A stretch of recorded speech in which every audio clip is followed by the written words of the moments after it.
السلام علیکم ورحمۃ اللہ وبرکاتہ۔ ایک افسوسناک خبر کے ساتھ حاضر خدمت ہوں۔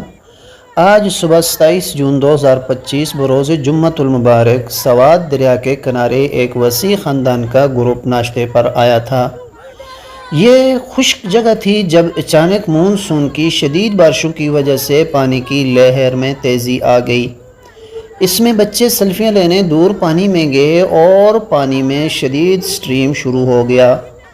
اب تک کم از کم 9 لاشیں مل چکی ہیں جن میں بچے بھی شامل ہیں، جبکہ 2 افراد زندہ بچائے گئے ہیں اور 4 لاپتہ ہیں۔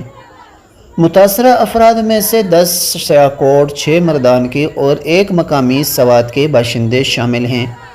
امدادی ٹیموں میں 80 سے 100 افراد شامل ہیں اور امدادی کارروائیوں میں مقامی انتظامیہ اور ریسکیو 1112 شامل ہیں، مگر ابتدائی طور پر امداد پہنچنے میں تاخیر پر شدید تنقید کی جا رہی ہے اور ضلعی انتظامیہ کے خلاف لوگوں نے شدید نعرے بازی کی، جو میں آپ کو ویڈیو میں دکھا رہا ہوں۔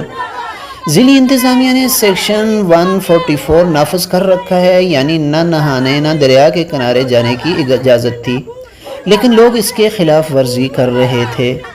آج 27 جون 2025 کو سوات ریاست میں پیش آئے حادثے میں تقریباً 18 افراد دریا میں بہہ گئے، جن میں 9 بچوں کی موت واقع ہو چکی ہے، 2 کو زندہ بچا لیا گیا ہے، 2 غائب ہیں۔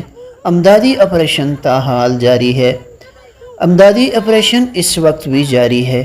یہ جو میں آپ کے ساتھ ویڈیو شیئر کر رہا ہوں، یہ ویڈیو مقامی لوگوں کی ہے جو ضلعی انتظامیہ اور صوبائی حکومت کے خلاف اور KPK کے صوبائی وزیر کے خلاف کہ جو اپنی حکومت میں اپنی عیاشیوں کے لیے اور اپنے احتجاجوں کے لیے ان کے پاس ہیلی کاپٹر بھی ہوتے ہیں، ان کے پاس مشینری بھی ہوتی ہے اور ان کے پاس سارا ساز و سامان ہوتا ہے، لیکن ان بے کس لوگوں کی کسی نے مدد نہ کی۔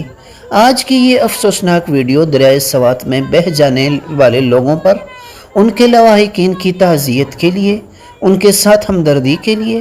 اللہ پاک ان مسلمانوں کو اللہ پاک جنت الفردوس میں اعلیٰ مقام نصیب فرمائے اور اللہ تعالیٰ ان کے لواحقین کو صبر جمیل عطا فرمائے۔